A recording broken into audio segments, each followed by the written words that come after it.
A special thank you to each of our subscribers who make this channel possible. Here's today's story. In a significant shift in U.S. foreign policy, President Donald Trump announced today that the United States will cease its daily bombing campaign in Yemen, following an understanding reached with the Houthi movement.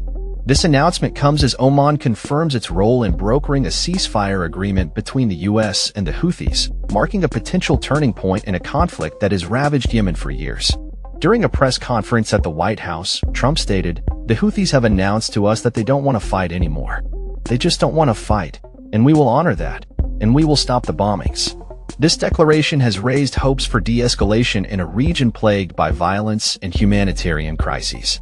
The president further claimed that the Houthis had capitulated and assured that they would refrain from attacking shipping routes, a concern that escalated after the group launched missile attacks in October 2023.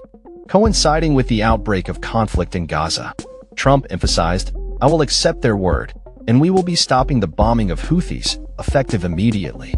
Omani Foreign Minister Bad al-Basaidi echoed this sentiment, announcing via social media that both parties had agreed to halt hostilities. He stated, "Following recent discussions and contacts conducted by the Sultanate of Oman with the United States and the relevant authorities in Sana'a, efforts have resulted in a ceasefire agreement. In the future, neither side will target the other, including American vessels, in the Red Sea and Bab al-Mandab Strait, ensuring freedom of navigation and the smooth flow of international commercial shipping." Despite the optimism surrounding the ceasefire, the Houthis have made it clear that their operations in Yemen are tied to broader regional issues.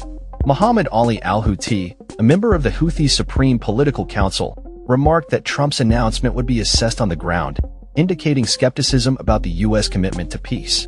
He stated, "Yemen operations were and still are a support for Gaza to stop the aggression and bring in aid," suggesting that while they may halt attacks on U.S. interests, their stance towards Israel remains unchanged.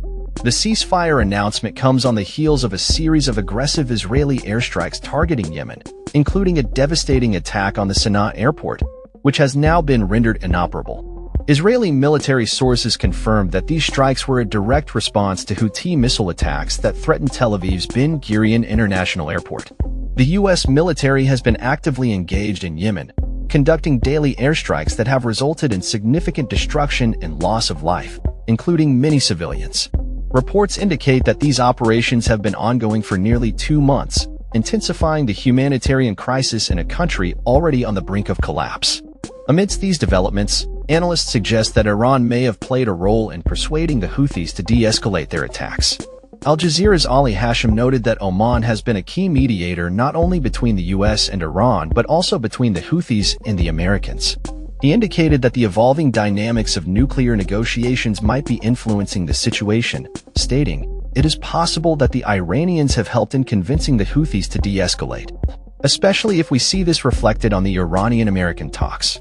It could have been an incentive for the nuclear talks to be done quicker." The implications of this ceasefire extend beyond Yemen, as it may signal a broader shift in U.S. engagement in the region. As the international community watches closely, the outcome of this agreement will depend heavily on the actions of both the U.S. and the Houthis in the coming days and weeks. Will this ceasefire lead to lasting peace, or is it merely a temporary pause in a protracted conflict? Only time will tell as the world hopes for a resolution to the suffering in Yemen. That's all for this story. We upload videos every day covering many different subjects, so hit that subscribe button to stay informed. Thanks for watching.